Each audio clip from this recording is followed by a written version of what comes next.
সে সৎ লোক, সে ভালো লোক।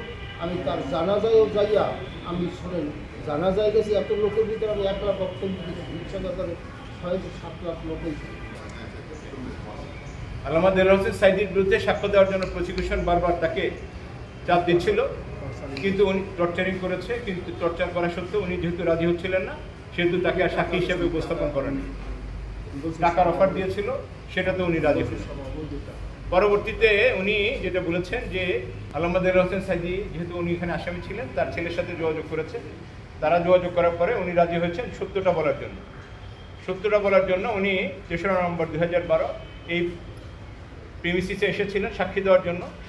সেদিন তার সাক্ষী নেওয়া হয়নি। পরবর্তীতে উনি পরের দিন 5ই নভেম্বরে, 4 নভেম্বর এবং 5ই নভেম্বরে উনি এই প্রিমিসিসে এসেছিলেন সাক্ষী দেওয়ার জন্য।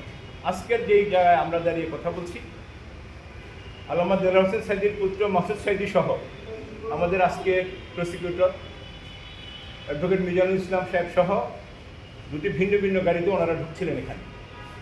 সেই দিনে সেই দৃশ্যটা ছিল এই যে ওনারা যখন গেট পাস দিয়ে ঢুকছিলেন, তখনই সাদা পোশাকধারী একদল পুলিশ তাদের গাড়িতে ঘিরে ধরেছে। অ্যাডভোকেট মিজানুল ইসলাম সাহেবের সামনেই তার অন্য যে অ্যাডভোকেট আনসারি সাহেবের সামনে তাকে টেনে হিঁচড়ে নেমেছে এবং পুলিশ তাকে মারধর করে বলেছে, আমরা তোকে খুঁজতেছিলাম। তাকে মেরে ধরে এরপরে টেনে হেঁচড়ে পাশের একটি সাদা মাইক্রোবাসে তুলে নিয়েছে। মাইক্রোবাসে তুলেই তাকে চোখ বন্ধ করে তাকে নিয়ে গিয়েছে, চোখ বন্ধ করে তাকে অজ্ঞাত স্থানে নিয়ে গিয়েছে।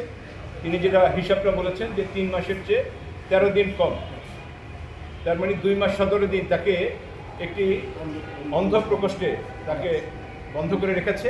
এই জায়গাটা কোথায় এটা তিনি বলতে পারেন না।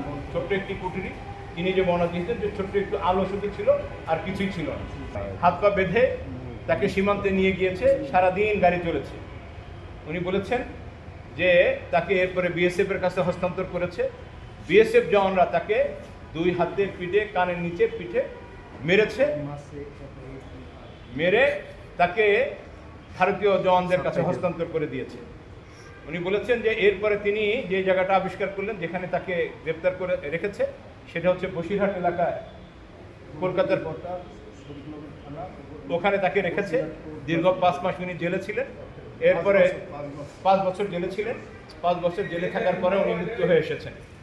আজকে এই পরিবর্তিত পরিস্থিতিতে উনি এই প্রিমিসিসের সাথে, এই ট্রাইব্যুনালের সাথে এবং রাষ্ট্রযন্ত্রে যারা দায়িত্বে ছিলেন তাদের সকলকে আসামি করে উনি একটি এফআইআর লঞ্চ করেছেন।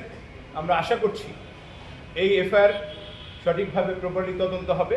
আপনারা একটি বিষয়ে প্রশ্ন থাকতেই পারে যে 5ই আগস্টের পরে দীর্ঘ সময় এই পরিবর্তিত একটি সুখকর পরিবেশ থাকতেও অভিযোগটি দায়ের করতে এত দেরি হলো কেন? এখানে আমরা সেটারও একটি কারণ উল্লেখ করেছি যে আসলে সব কিছু মিলে এই ঘটনার সাথে যারা জড়িত ছিল, তৎকালীন সময় যারা এই ঘটনায়, বিশেষ করে পিরোজপুরের যে প্রসিকিউশন টিম, পিরোজপুরের যে তদন্ত সংস্থা, পিরোজপুরের যে প্রশাসন, অ্যাজ ওয়েল অ্যাজ এই ট্রাইব্যুনালের সাথে যারা সংশ্লিষ্ট ছিলেন, দায়িত্বে ছিলেন, এবং যেখান থেকে এই অর্ডারটি এসেছিল, যে এই ওহিটি যেখান থেকে নাজিল হয়েছিল, এর সাথে রাষ্ট্রের সর্বোচ্চ পর্যায়ে যারা জড়িত ছিলেন সকলকে আইডেন্টিফাই করতেই আমাদের এই সময়টি লেগেছে।